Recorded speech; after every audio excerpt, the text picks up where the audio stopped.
One of the central arguments of the God delusion, Richard Dawkins' book, is the famous schoolboy argument. If we believe in a creator, we'll have to ask who created the creator. Now, the first point I would make about that is this. If you ask the question, who created God, you are thinking of created gods. Now, the ancient world knew all about created gods. Actually, we call them idols. And people don't believe in them usually nowadays. So if Richard Dawkins really thinks that what he's demolishing is belief in created gods, then good for him.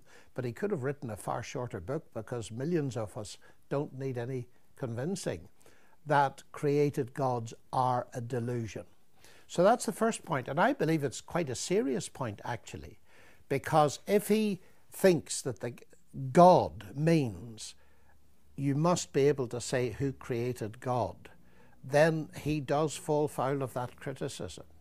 Now, you can only ask the question, coming at it from another perspective, if you cannot conceive of an eternal God. Christianity, of course, does not believe in a created God.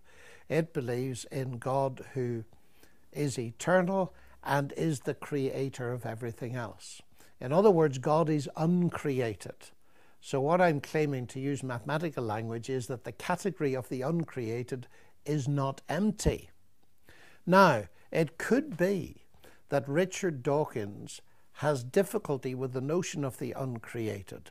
Although, and I'd like to know the answer to this, I don't know the answer to this, does he believe that matter and energy have existed forever? Because if he does, as many people do who are atheists, then they do believe in something eternal.